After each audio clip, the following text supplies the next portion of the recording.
Berikut ini adalah pengertian risiko.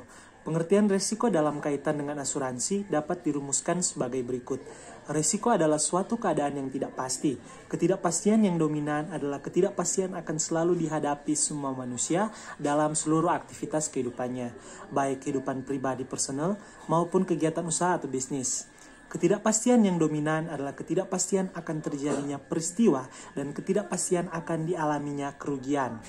Dari konsep inilah kita bertitik tolak mempelajari asuransi. Jenis-jenis resiko. Jenis-jenis resiko pada dasarnya dikelompokkan dalam beberapa jenis bergantung pada sudut pandang pelaku industri keuangan sesuai dengan kegiatan usaha pada lembaga keuangan. Pertama, ada resiko berdasarkan sifat yang terbagi atas resiko spekulatif, yaitu resiko yang memang sengaja diadakan untuk mengharapkan hal-hal yang menguntungkan. Contohnya, yang disebabkan dalam utang piutang, membangun proyek, perjudian, dan menjual produk. Berikut ada risiko murni, yaitu risiko yang tidak sengaja, yang jika terjadi dapat menimbulkan kerugian secara tiba-tiba. Contohnya ada perampokan dan pencurian. Kedua, ada risiko berdasarkan dapat tidaknya dialihkan. Yang pertama, ada risiko yang dapat dialihkan, yaitu risiko yang dapat dipertanggungan sebagai objek yang terkena risiko kepada perusahaan asuransi dengan membayar sejumlah premi. Dengan demikian, kerugian tersebut menjadi tanggungan atau beban perusahaan asuransi. Yang kedua, ada risiko yang tidak dapat dialihkan, yaitu semua risiko yang termasuk dalam risiko spekulatif yang tidak dapat dipertanggungan pada perusahaan asuransi. Dan yang terakhir ada risiko berdasarkan asal timbulnya. Yang pertama, risiko internal, yaitu risiko yang berasal dari dalam perusahaan. Misalnya risiko kerusakan peralatan kerja pada proyek. Yang kedua, ada kesalahan operasi, risiko kecelakaan kerja, dan risiko mismanagement. Yang terakhir ada risiko eksternal, yaitu risiko yang berasal dari luar perusahaan atau lingkungan perusahaan. Contohnya ada risiko pencurian, penipuan, fluktuasi harga, dan perubahan politik. Prinsip dari risiko yaitu ada yang pertama transparansi. Seluruh potensi risiko yang ada dalam aktivitas harus dipaparkan secara terbuka karena risiko yang tersembunyi dapat menjadi sumber permasalahan terbesar. Berikutnya adalah pengukuran yang akurat, maksudnya investasi harus berkesinambungan dengan berbagai teknik dan alat yang akan digunakan sebagai syarat dari manajemen risiko yang kuat. Berikutnya adalah informasi berkualitas yang tepat waktu. Prinsip ini menentukan akurasi pengukuran dan kualitas keputusan yang diambil. Berikutnya adalah diversifikasi, maksudnya adalah sistem manajemen risiko yang baik menempatkan konsep diversifikasi sebagai suatu yang penting dicermati. Hal ini menuntut pola pemantauan yang konstan dan konsisten. Berikutnya adalah independensi, yang membahas tentang kewenangan dan tanggung jawab dari kelompok manajemen risiko dan kelompok atau unit lainnya dan perusahaan, visi perusahaan dan kualitas interaksi antar kelompok manajemen risiko dan kelompok atau unit lainnya serta antar kelompok atau unit yang melaksanakan transaksi dengan mengambil risiko tertentu. Berikutnya adalah pola keputusan yang disiplin, maksudnya adalah pola keputusan yang diambil harus bergantung pada upaya manajemen dalam memutuskan cara terbaik untuk menggunakan alat atau teknik tertentu dan memahami keterbatasan yang dimiliki oleh alat atau teknik tertentu.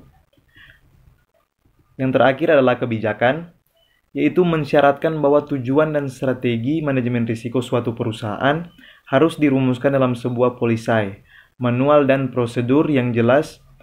Tujuan utama hal tersebut adalah memberikan kejelasan mengenai proses manajemen risiko baik untuk pihak internal maupun pihak eksternal.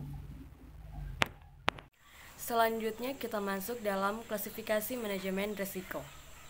Dalam dunia asuransi, yang dimaksud dengan risiko adalah apabila risiko tersebut diartikan sebagai ketidakpastian yang menimbulkan kerugian atau uncertainty of loss. Yang dimaksud di sini kerugian dalam arti finansial atau financial risk, di mana kerugian tersebut dapat dinilai secara finansial atau dinilai dengan uang. Resiko dapat diklasifikasikan sebagai berikut. Yang pertama ada risiko operasional, jenis risiko yang muncul akibat tidak berfungsinya bagian internal perusahaan dan beberapa penyebab lainnya seperti human error dan sistem yang gagal. Yang kedua ada risiko hazard atau risiko bahaya, yaitu sejumlah faktor yang dapat mempengaruhi berbagai akibat yang timbul akibat suatu peristiwa. Yang ketiga ada risiko finansial, yaitu suatu risiko yang umumnya dialami oleh investor. Risiko ini muncul sebagai akibat saham dan obligasi emiten yang tidak mampu membayar dividen atau bunga atau pokok pinjaman beserta bunganya. Yang keempat ada risiko strategi, yaitu risiko yang biasanya muncul akibat terjadi suatu rangkaian peristiwa atau kondisi yang tak terduga di mana kejadian atau peristiwa tersebut dapat menurunkan kemampuan seorang manajer untuk mengaplikasikan ide atau strateginya. Ruang lingkup manajemen risiko. Ruang lingkup proses manajemen risiko terdiri dari poin A, penentuan konteks kegiatan yang akan dikelola risikonya, yaitu menetapkan strategi, kebijakan organisasi, dan ruang lingkup manajemen risiko yang akan dilakukan. Poin B, identifikasi risiko, mengidentifikasi apa, mengapa, dan bagaimana faktor-faktor yang mempengaruhi terjadinya risiko untuk analisis lebih lanjut. Dan teknik-teknik yang dapat digunakan dalam identifikasi risiko antara lain yaitu pertama, brainstorming atau pengungkapan pendapat, dan kedua, survei, ketiga, wawancara, keempat, informasi historis. C. Analisis risiko dilakukan dengan menentukan tingkatan probabilitas dan konsekuensi yang akan terjadi.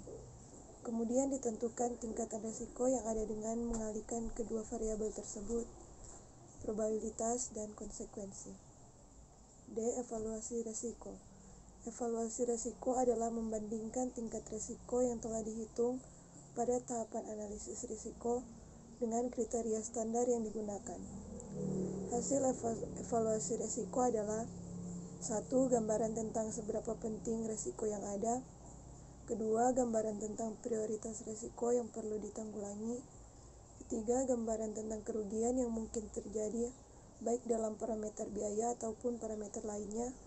Dan yang terakhir, masukkan informasi untuk mempertimbangkan tahapan pengembalian. Selanjutnya, E. Pengendalian risiko. Melakukan penurunan derajat probabilitas dan konsekuensi yang ada dengan menggunakan berbagai alternatif metode, bisa dengan transfer risiko, dan lain-lain. F. Monitor dan review. Monitor dan review terhadap hasil sistem manajemen risiko yang dilakukan serta mengidentifikasi perubahan-perubahan yang dilakukan. G. Koordinasi dan komunikasi. Baiklah, kita masuk pada kesimpulan. Risiko berhubungan dengan ketidakpastian. Ini terjadi oleh karena kurang atau tidak tersedianya cukup informasi tentang apa yang akan terjadi. Sesuatu yang tidak pasti atau uncertain dapat berakibat menguntungkan atau merugikan.